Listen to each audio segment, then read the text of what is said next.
Hi, welcome to Prime Recap. You are in a machine uprising where trucks are hunting humans and will not rest until they exterminate all living beings. Today we will recap the movie, Maximum Overdrive. On the morning of June 19, 1987, alarming news is broadcast on the radio. A gigantic comet is passing very close to the Earth, leaving the planet on the celestial body's tail for the next 8 days, and thanks to the radiation, totally unexpected and dangerous effects begin to happen. One of these effects is noticeable when the mechanisms of a drawbridge start to activate on its own, causing the movable bridge to rise with several vehicles on it, causing the fall of motorcyclists in a large pile up, causing millions of dollars in damages and forcing the people to get out of their cars so they don't end up dead. At a gas station in the middle of nowhere in North Carolina, a truck from a toy store with a bizarre green face stops for gas. The driver goes to the convenience store, where Wanda, the local waitress, tries to get her radio to work, but no frequencies seem to be picking up. Outside, Duncan, the gas station attendant who was responsible for refueling the truck, is doing his job until the gas pump suddenly stops.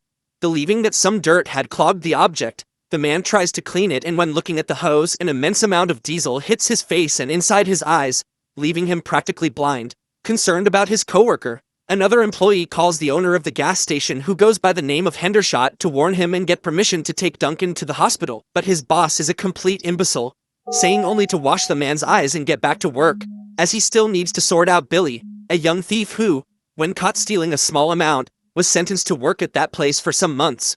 The owner of the gas station wants the boy to work overtime, but without getting paid for it, and when Billy refuses, the man threatens to report to the authorities a bad behavior of his employee, something that never really happened. Realizing that if he did not accept, he would be harmed and could even be arrested, the man ends up accepting forced labor and returns to his work. Near the customers, Wanda is at the grill making some snacks when her electric knife suddenly turns on and starts to spin towards her. When the distracted woman reaches out to get some condiments, she suffers a deep cut on her arm, causing her to lose a lot of blood. With the tremendous fright, she ends up dropping the knife on the floor, which turns on once more and approaches her victim. Seeing that the object was almost cutting the woman's feet and that it seemed to be attacking her, Billy takes a hammer and completely destroys the utensil. In the establishment's game room, a man arrives to play, but all the arcade machines appear to be malfunctioning, spitting out coins from their interiors. Taking advantage of the fact that the cigarette machine also malfunctioned and started throwing the packs out, the man starts to fill his pockets, and when he is about to leave, he ends up playing in one of the arcades, taking a huge electrical discharge that kills him instantly. On a road not far from there, Brett is hitchhiking with a psycho salesman who keeps touching her without her permission, and while threatening the man to take his hand off her leg, the girl tries to get the car radio to work.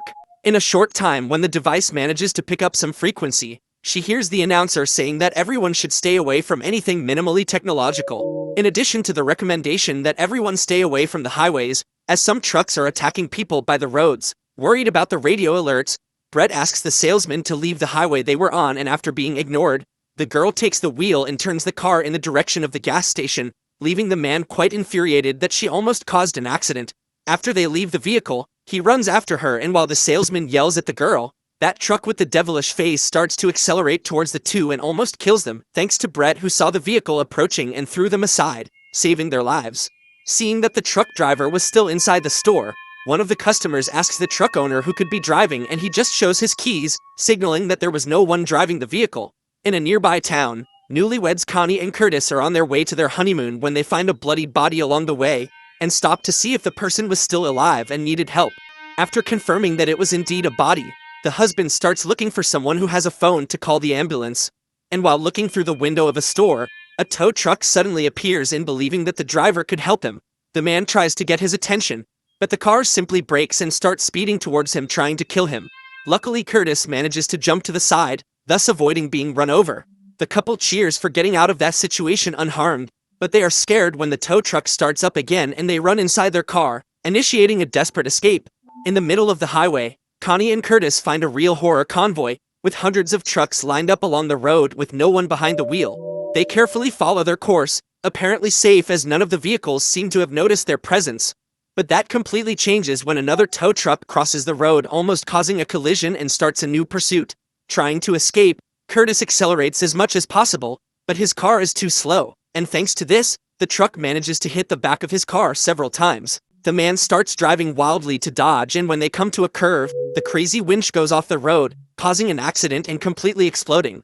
At the gas station, Billy and Brett are having an intimate conversation, but are interrupted by Duncan, who, despite being almost blind, intends to go out to look for Dickie, his 14-year-old son.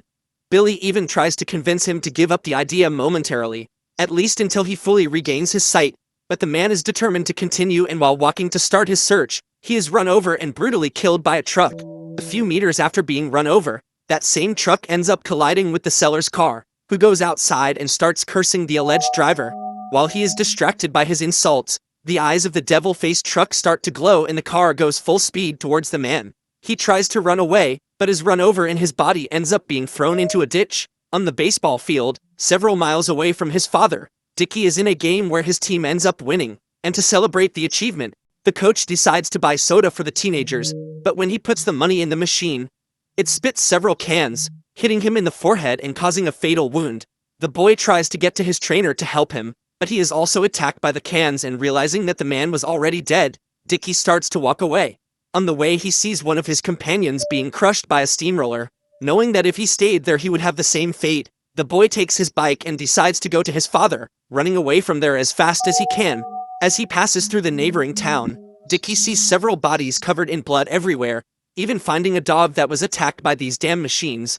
When he was on the edge of town, the boy starts to hear the ice cream truck approaching and already imagining that it was another machine gone crazy.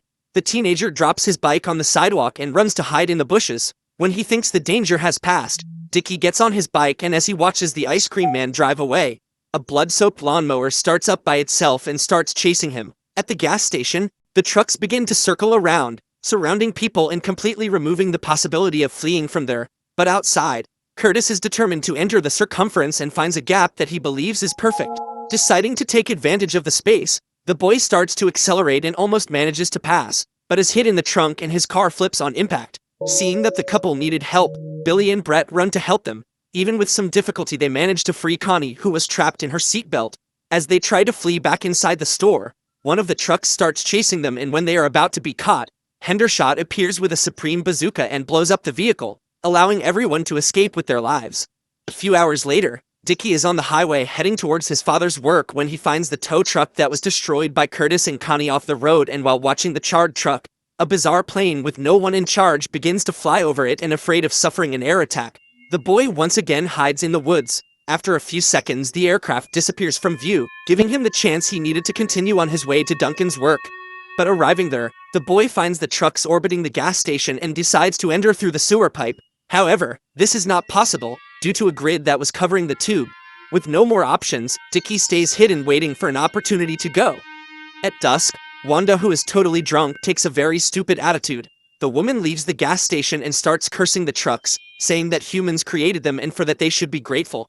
As was obvious from the start, the woman ends up catching the attention of one of them, who tries to kill her, but is saved at the last moment by Billy. When they return to the gas station, the electricity is cut, and in total darkness the group notices that the number of trucks in the circle was decreasing, probably due to lack of fuel, and so they believe that just wait for the diesel to run out and everyone will be free. In the middle of the night, they hear the salesman screaming for help. Turns out he didn't die when he was run over, he was just injured and ended up passing out. But now he's stuck in the middle of the ditch asking for someone to help him free himself. Seeing the man's desperation, Curtis and Billy volunteer to help him and start coming up with a plan. They then have the idea of taking some of the weapons that are in the basement of the establishment and run to the employee's bathroom, so that they can go down the shower drain, which gives access to the ditch where the seller is trapped. Once outside, the duo say goodbye to the group and start to run, taking shelter behind a car. When one of the trucks runs out of fuel, they find the chance they need and run to the bathroom, where they tie a rope to the ceiling pipe and use it to descend to the sewer. In the ditch, Dickie hears the salesman's screams and starts to approach, but when he gets closer he realizes that he is unconscious, and when checking his vitals, the man regains consciousness and holds him by the ankle while ordering the boy to release him from there. But even if Dickie managed to do something, it wouldn't do any good, because the salesman dies moments later, in that same position. As soon as they emerge from the sewer, Curtis and Billy hear the boy's screams and run to help him. Arriving there, the duo releases Dickie and, realizing that the man was already dead, decide to run back to the sewer as quickly as possible, as one of the trucks starts chasing them. After leaving the drain, the trio starts to return to the gas station, and halfway, Billy uses that bazooka to blow up another one of the trucks. As soon as they arrive at the convenience store, Dickie asks for his father and Hendershot tells the boy he was dead, but says so in an extremely rude way, leaving the boy devastated. At dawn, 2 more vehicles arrive at the station and immediately the other trucks stop moving. One of these vehicles is a wheel loader, those used in civil construction, and the other is a military car with a machine gun attached. After the hydraulic shovel pushes a car from the parking lot into the store, destroying everything in its path, Hendershot runs to his basement and returns with his bazooka, firing at the vehicle. As revenge, the machine gun starts shooting all over the store, killing the owner of the gas station and a few other people who can't get down in time. Seeing a good part of her friends dead, Wanda revolts once more and goes outside with the bazooka in hand. And her end was inevitable. She ends up being hit several times, losing her life a few seconds later. After all the chaos, the military vehicle starts honking in Morse code, and luckily, Dickie knows this well, thanks to his experience as a scout. So he takes a paper and a pen and begins the translation. As the trucks were almost out of fuel, the request is for one of the humans to go outside and refuel them all, otherwise everyone inside would be killed. As soon as the boy finishes writing, one of the employees says that without power the pumps don't work, and unexpectedly the electricity in the place returns. Apparently it was the machines that turned off the power to the place. Billy then comes up with a plan and leaves to fill up the trucks, but as he does the job, a huge line forms as more and more vehicles arrive on the highway. After filling up many gallons, the gas pump ends up emptying and the boy puts his plan into practice. While one of the employees is cutting the grate from the tube Dickie found so they can get out there, Billy pretends to be talking to another man and approaches the military car, where he drops a grenade and starts running. Realizing what the boy has done, the machine gun starts firing several shots at them, but it explodes after a few seconds, with the most dangerous vehicle out of the way. As soon as it gets dark, the group takes several weapons from the basement and goes down the pipe, initiating the escape. Outside, the trucks start to totally destroy the gas station and its convenience store, causing a huge mushroom with the explosion. Knowing they couldn't trust the cars, group begins to flee on foot to the nearest dock, where they plan to take a boat without an engine and head to some deserted island to stay there until the radiation effects wear off. As the group is approaching the objective, they decide to take a break to rest, but the call system of a drive-thru next to them gives away their position. As revenge for his father's death, Dickie simply shoots the device, but it was too late. The crazy ice cream truck found them. To save the group, Curtis and Brett run onto the road and begin shooting at the vehicle, shattering it to pieces in the explosion. Believing that they are free from their pursuers, the group continues on their way, and as soon as they arrive at the boats, one of the employees of the station sees a beautiful ring on a woman's body in a car and decides to take it. But while the man is distracted admiring a jewel, the demonic toy truck finds them and ends up killing him by running over. Wanting to put an end to that nightmare, Billy takes his ex-boss's bazooka and makes one last shot, causing the truck that was then the final boss to turn into a gigantic ball of fire after exploding. After the predicted 8 days have passed, the planet stops being influenced by the comet's tail and the group can finally return to civilization. So what did you think of this movie? Leave it in the comments below. And if you liked the video, please like and subscribe for more movie recaps. See you next time.